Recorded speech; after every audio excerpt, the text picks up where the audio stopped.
تاریخ تو ہند کی یہ بتاتی ہے 4 عورتیں حج کے لیے جا رہی تھیں، 90 ہجری کی بات ہے۔ راجہ دابر سنگھ کے گنڈوں نے ان 4 عورتوں کو گرفتار کر کے ان کا مال لوٹا تھا اور ان کے ساتھ عصمت دری کی تھی۔ وہ خواتین ہند کی رہنے والی ہندوستان کی آواز لگائی، کوئی ہے ہمارا بھائی جو ہماری عزت کو بچائے۔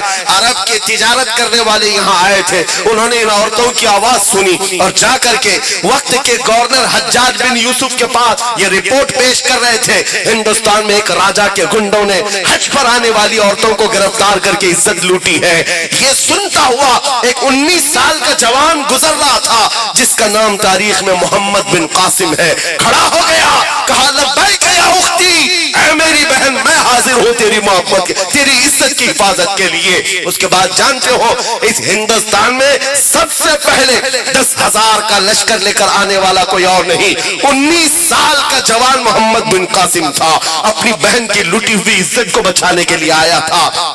اور جب آیا، آج وہ علاقہ سندھ میں ہے، آتے ہی راجہ دابر سنگھ کو اس نے مخاطب کر کے کہا تھا چھوڑ دے ان خواتین کو، پکڑ لے ان گنڈوں کو جنہوں نے عزت پر ہاتھ ڈالا ہے۔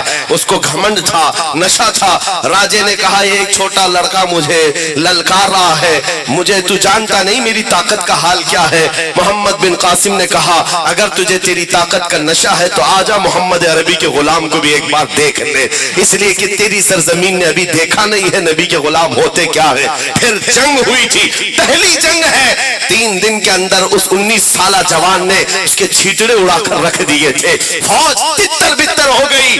راجہ دابر سنگھ گرفتار ہوا، گنڈے پکڑے گئے تھے، ان خواتین کی عزت کو بچانے والا وہ جوان آزاد کیا۔ پرچم اسلام اس سرزمین پر سب سے پہلے لہرانے والا۔ میں پوچھتا ہوں نوجوانوں، ہماری زندگیاں 25 سال 40 سال کی ہو گئی، ہماری بچیاں جو عزت و آبرو کی لٹی ہوئی ہے وہ پکارتی رہ گئی، ہمارے کانوں میں جوں تک نہیں رہتی۔ وہ دور کیسا تھا، وہ 4000 کلومیٹر دور سے چلا آیا تھا اپنی بہن کی عزت کی حفاظت کے لیے، اور آج پڑوس میں بھی لٹ جائے تو تم تو گیم کھیلنے میں مصروف رہو۔